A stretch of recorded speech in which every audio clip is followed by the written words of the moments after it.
بسم الله الرحمن الرحيم. عرضه صلى الله عليه وسلم الدعوة في مواسم الحج وعلى قبائل العرب. أخرج أبو نعيم في دلائل النبوة عن عبد الله بن كعب بن مالك رضي الله تعالى عنهما قال: أقام رسول الله صلى الله عليه وسلم 3 سنين من نبوته مستخفيا ثم أعلن في الرابعة فدعا 10 سنين يوافي الموسم يتبع الحاج في منازلهم بعكاظ ومجنة وذي المجاز يدعوهم إلى أن يمنعوه حتى يبلغ رسالة ربه عز وجل ولهم الجنة، فلا يجد أحدا ينصره حتى إنه يسأل عن القبائل ومنازلهم قبيلة قبيلة حتى انتهى إلى بني عامر بن سعسع، فلم يلق من أحدهم من الأذى قد ما لقي منهم حتى خرج من عندهم، وإنهم ليرمونه من ورائه حتى انتهى إلى بني محارب بن خصبة، فوجد فيها شيخا ابن 100 سنة و20 سنة، فكلمه رسول الله صلى الله عليه وسلم ودعاه إلى الإسلام وأن يمنعه حتى يبلغ رسالة ربه. فقال الشيخ: أيها الرجل، قومك أعلم بنبئك، والله لا يعوب بك رجل إلى أهله إلا عاب بشر ما يعوب به أهل الموسم، فاغن عنا نفسك. وإن أبا لهب لقائم يسمع كلام المحارب. ثم وقف أبو لهب على المحارب فقال: لو كان أهل الموسم كلهم مثلك لترك هذا الدين الذي هو عليه، إنه سابع كذاب. قال المحاربي: أنت والله أعرف به وهو ابن أخيك ولحمتك. ثم قال المحاربي: لعل به يا أبا عتبة لمما، فإن معنا رجلا من الحي يهتدى لعلاجه. فلم يرجع أبو لهب بشيء غير أنه إذا رآه وقف على حي من أحياء العرب صاح به أبو لهب: إنه سابي كذاب. في إسناده الواقدي. نبی کریم صلی اللہ علیہ وسلم کی دعوت کا ذکر تھا۔ افراد میں آپ صلی اللہ علیہ وسلم نے محنت کی، اس کے واقعات گزرے ہیں۔ افراد کی 2 قسمیں ہو گئی تھی۔ ایک قسم وہ ہوئی تھی کہ آپ کی باتیں سن کر کے وہ ایمان لائے، وہ افراد بھی ہوئے اور انہوں نے آگے جا کر کے بڑے بڑے کام کیے، وہ سابقین میں ہوئے، یعنی پہلے لوگوں میں ہوئے، پرانوں میں ہوئے۔ اور یہی ہوتا ہے کہ دین کی محنت کرنے سے لوگوں کی صلاحیتیں حق پر لگتی ہے اور وہ دین کے لیے قربانی دینے والے بنتے ہیں اور دوسروں کے لیے ہدایت کا اور حق کے پھیلنے کا ذریعہ بھی بن جاتے ہیں۔ دوسری قسم ان افراد کی وہ رہی تھی جنہوں نے آپ کی بات سنی اور مانی نہیں، وہ بھی۔ تو اس طرح دین کے کاموں میں دونوں قسم کے احوال پیش آتے ہیں۔ کبھی کام کا استقبال ہوگا، لوگ سنیں گے، مانیں گے، چلیں گے، قبول کریں گے، اور کبھی ایسا ہوگا کہ لوگ نہیں مانیں گے، نہیں سنیں گے، بات کو چلنے نہیں دیں گے، آڑے آئیں گے۔ تو دونوں قسم کے حالات آتے ہیں، جیسا رات اور دن اندھیرا ہو جانا، جیسے دین کے دعوت پر، دین کے کاموں پر دونوں قسم کے حالات کام کرنے والوں پر آتے ہیں۔ تو حالات سے متاثر نہیں ہونا چاہیے۔ اچھے حالات آوے تو اس کو اپنا کمال نہ سمجھے، اور ناگوار حالات آوے تو اس کو اپنی کم نصیبی نہیں سمجھے، بلکہ اچھے حالات آوے تو یہ اللہ کا شکر کریں کہ الحمدللہ اچھے حالات آئے، لوگوں میں دین کی طلب آئی، لوگ چلنے لگے، تیار ہو گئے، ماننے کے لیے تیار ہو گئے، اس پر اللہ کا شکر کرنا چاہیے۔ اور ناگوار حالت آوے تو یہ نا امید نہیں ہونا چاہیے، بلکہ اللہ کی رحمت کے امیدوار رہے۔ ان مع العسر یسرا، ان مع العسر یسرا، یہ سنت ہے اللہ کی۔ دشواری کے ساتھ آسانی ہوگی، دشواری کے ساتھ آسانی بھی ہوگی۔ جیسے رات ہے تو دن بھی ہوگا، اندھیرا ہے تو اجالا بھی ہوگا، اللہ کی سنت ہے۔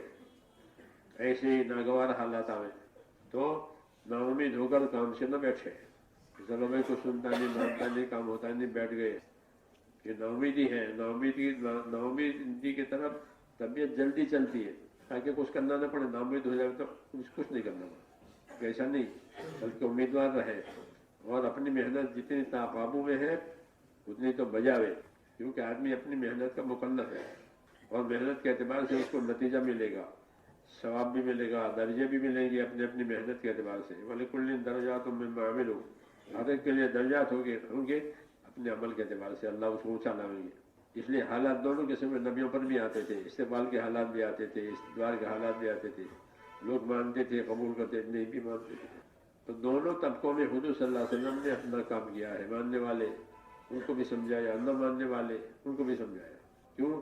نبی کا کام سمجھانا ہے، بس منوانا نبی کا کام نہیں، منوانا تو اللہ کا کام ہے کہ اللہ توفیق دیں گے وہی مانے گا، توفیق نہیں ہوگی تو شیطان غالب آ جائے گا، وہ نہیں مانے گا۔ اس لیے اپنی کوشش بجانی ہے، بس آدمی اپنی کوشش کا ذمہ دار ہے، اسی پر اللہ تعالیٰ اس کی کامیابی اور ناکامی کا دار مدار رکھتے ہیں۔ تو اسی کا ذکر ہے رسول اللہ صلی اللہ علیہ وسلم کی دعوت کا۔ آپ صلی اللہ علیہ وسلم نے افراد کو دعوت دی، پھر اب قبائل کا نمبر آیا ہے کہ قبائل کو، مجمع کو۔ اسلام سے پہلے جاہلیت کے زمانے میں عرب جو ہے حج کرتے تھے، اپنے طریقوں کا حج تھا، جاہلیت کا حج۔ اس کے لیے وہ بیت اللہ پر اور مینا میں کافی جمع ہو جاتے تھے۔ حضور صلی اللہ علیہ وسلم نے اپنا کام شروع کیا، اس زمانے میں ان کا یہ چالو تھا، وہ آتے تھے بیت اللہ پر اور اپنی جاہلیت کے طریقے پر سے وہاں کرتے تھے۔ تو مجمع حضور صلی اللہ علیہ وسلم کو مل جاتا تھا مینا میں، مینا میں سب لوگ جمع ہو جاتے ہیں، آج بھی مینا میں سب لوگ جمع ہو جاتے ہیں۔ حضور صلی اللہ علیہ وسلم مینا میں تشریف لے جاتے، اور یہ جو لوگ باہر سے آئے ہیں حج کے نام پر، ان میں دعوت و تبلیغ کی محنت کرتے تھے۔ کیوں؟ اگر انہوں نے مان لی تو یہ ہماری بات لے کر اپنے وطن میں، اپنی بات ہماری چیز کو اپنے وطن میں لے جائے گا۔ حج کے ذریعے سے دین پھیلا تھا، دور دور سے لوگ حاجی آئیں گے، اور یہاں ان کو سمجھا دیا، کام سمجھ میں ان کے آ گیا تو وہ کام کو لے کر کے دنیا کے ملکوں میں جائیں گے۔ تو حج کو ذریعہ بنایا تھا حضور صلی اللہ علیہ وسلم نے۔ اس طرح قبائل عرب میں آپ صلی اللہ علیہ وسلم اپنی دعوت چلاتے تھے۔ پہلے تو افراد میں دعوت چلائی، اب قبائل کا نمبر آیا کہ قبیلوں میں جانا، قبیلوں میں بات کرنا، قبیلے کی ذمہ دار کو اصل کام کے لیے تیار کرنا، یہ ہوتا تھا۔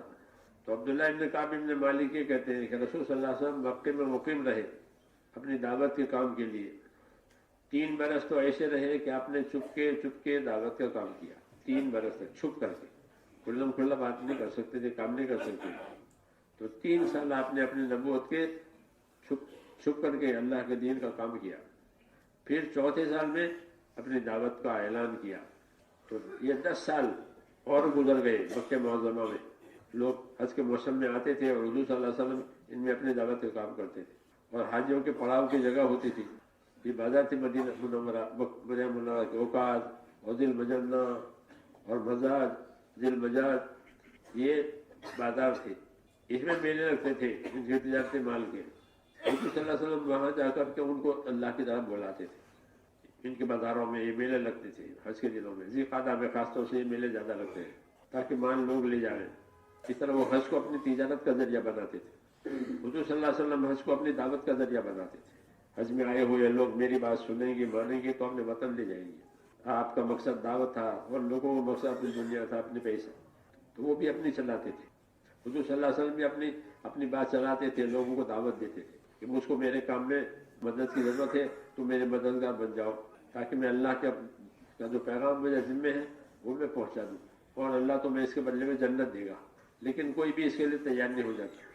ایک قبائل میں ایک لوگوں کے پڑاؤ پر جا کر پوچھتے تھے، ہمارا ساتھ آپ دیں گے، ہمارا ساتھ آپ دیں گے۔ ایک قبیلے سے پوچھتے تھے، یہاں تک ایک مرتبہ قبیلوں سے پوچھتے ایک قبیلہ بنو عامر میں شاشا کا تھا، وہاں پہنچ گئے۔ ان قبیلہ والوں کی طرف سے جو برتاؤ ہوا آپ کے ساتھ، وہ بہت سخت برتاؤ ہوا کہ آپ کو سخت ایذا پہنچائی گئی، اور حضور صلی اللہ علیہ وسلم اس حال میں وہاں سے نکلے کہ وہ آپ کے اوپر پتھر پھینک رہے تھے پیچھے سے، یہاں تک کہ آپ بنی محارب ابن خصبہ ان کا گروپ تھا مینا میں، ان کے پاس گئے۔ وہاں ایک بوڑھا آدمی بیٹھا ہوا تھا جس کی عمر 120 سال کے قریب بتائی جاتی ہے، اس سے بات ہوئی آپ کی، اور اس کو اسلام کی طرف دعوت دی، اور اس بات کو تیار کیا کہ وہ رسول صلی اللہ علیہ وسلم کی دعوت میں اور پیغام دینے کام میں آپ کی مدد کرے۔ یہ تجویز ان کے سامنے رکھی، تم ہماری مدد کرو، اللہ تمہاری مدد کرے گا۔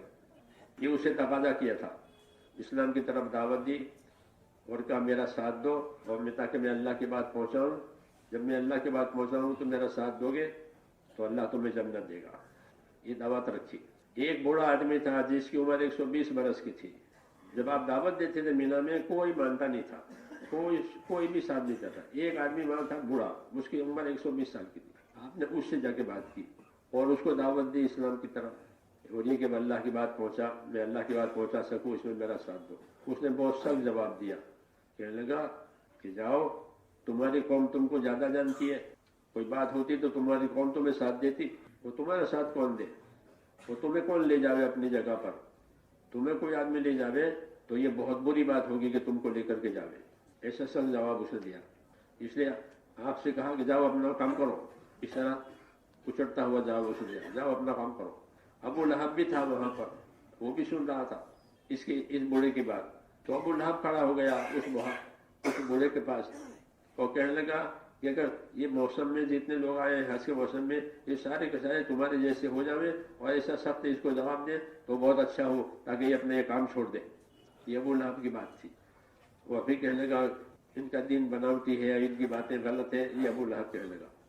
وہ محاربی کہنے لگا کہ ٹھیک ہے, تم اس کو زیادہ جانتے ہو. کیوں کہ وہ تمہارے بھائی کا بیٹا ہے اور تم ان کے رشتے دار ہو. پھر محاربی کہنے لگا کیسا معلوم ہوتا ہے کہ ابو لہب سے کہنے لگا کیسا معلوم ہوتا ہے کہ اس آدمی کے دماغ پر اثر ہے. لوگ نبیوں کو دیوانہ کہتے تھے.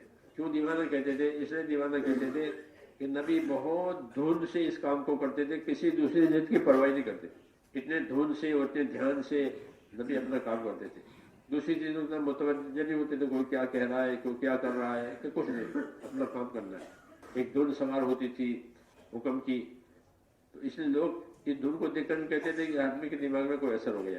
تو وہ بھی کہنے لگا ابو لہب سے, یہ تمہارا بھتیجا ہے, ایسا معلوم ہوتا ہے کہ دماغ میں اثر ہو گیا. ہمارے پاس ایسے آدمی ہے کہ جو اس کا علاج کر سکتے ہیں, پھر آپ علاج کرانا چاہیں تو ان کے علاج میں اسے رہبری ملے گی.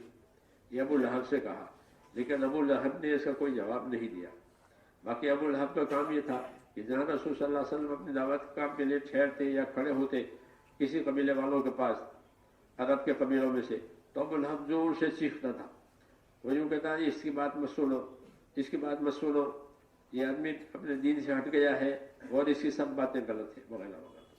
تو اس قسم کی چیزیں حضور صلی اللہ علیہ وسلم برداشت کرتے تھے اور ان سے دور رہتے تھے, لیکن اپنا کام ضرور کرتے تھے. یہی سنت طریقہ ہے, کوئی کچھ کہے کوئی کچھ کہے, اپنا کام کرو اور جو ذمہ داری اللہ نے ڈالی ہے وہ پوری کرو, تاکہ اللہ کی مدد شامل حال ہو جائے.